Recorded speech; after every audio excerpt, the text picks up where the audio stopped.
আসসালামু আলাইকুম। আশা করি সকলেই ভালো আছেন। আজ পবিত্র জুম্মাবার। এই যে জুম্মাবারটা বললাম না?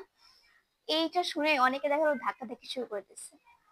ধাক্কাধাক্কি করবেন না। অন্তত আজকের দিনটা অন্তত ১ মিনিট সময় দেন। অন্তত লস যাবে না। ১ টা মিনিট আপনার জীবন থেকে লস যাবে না। ঠিক আছে? এইটা যখন আবার বলছে আবার ধাক্কাধাক্কি শুরু করে দিচ্ছে। এখন বলছে সিওর আজকে কোন জ্ঞানমূলক কিছুই বলবে।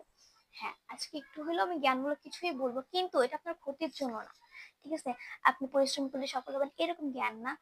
আমি চাচ্ছি আমি যে কথাগুলো বলতেছি বা যে কথাগুলো বলবো মানে সপ্তাহে ৭ দিনের মধ্যে যে একটা দিন থাকে পবিত্র জুম্মার দিন, অন্তত এই দিনটায় আমরা চাবো একটু আমল করার জন্য। কিছু, কিছু হাদিস শুনে সেটা আমল করার জন্য। মনে করেন আমাদের হযরত মুহাম্মদ সাল্লাল্লাহু আলাইহি ওয়াসাল্লাম বলছেন যে, "তোমরা এই শুক্রবারের দিন পবিত্র জুমার দিন বেশি, বেশি দুরূদ পাঠ করো। কারণ এই দিনে তোমাদের দুরূদ আমার কাছে পেশ করা হয়।" এটা কিন্তু একটা হাদিস। ৫ সেকেন্ডে কিন্তু এটা আমি শেষ করে দিতে পারতাম। তো না ৫ সেকেন্ডে আমি শেষ করি নাই।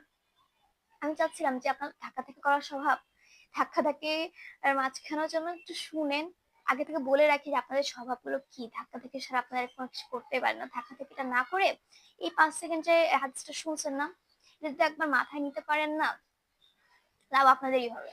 আমার নিজেরও কিন্তু মাথায় থাকে না এই যে শুক্রবার দিনে যে বেশি, বেশি দুরূদ পাঠ করা। আমি চেষ্টা করি। আমি ভাবলাম যে আ প্রতিদিনে তো হাসি তামাশার ভিডিওগুলো তো দেই।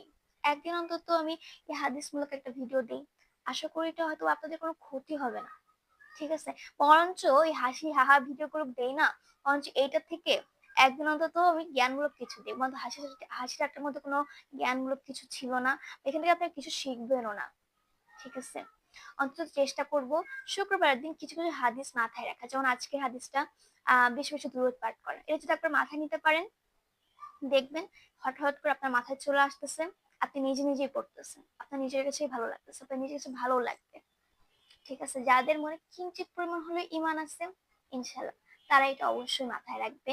অবশ্যই কিছু, কিছু মানে হঠাৎ সময় ব্যস্ততার মাঝেও মনে চলে আসবে একটু আজকে তো শুক্রবার, একটু দুরূদ শরীফ পড়ি। ঠিক আছে? ইনশাআল্লাহ আমরা সবাই চেষ্টা করব। আমরা সবাই মুসলিম। দিন শেষে আমাদের সবারই কিন্তু আম কবরে চলে যেতে হবে। কিন্তু আমলনামায় কিন্তু তেমন কিছু নিতে পারব না। আমি আমার কথাই বলি।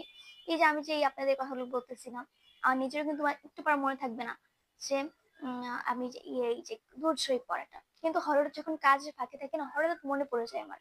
ঠিক আছে? তো এইজন্যই বলতেছি, একবার এটা যদি আপনার মাথায় ঢুকায় ফেলতে পারেন, দেখবেন নিজের ইচ্ছায় করে আপনাদের মাথায় চলে আসছে। ইনশাআল্লাহ আপনারা চেষ্টা করবেন। আপনারাও এরকম আমল ছোট, ছোট আমল করবেন। আমলনামা ভারী করবেন। আজকের মতো বিদায় নিচ্ছি সবাই। আসসালামু আলাইকুম। ভালো থাকবেন, সুস্থ থাকবেন। শুভ মোবারক।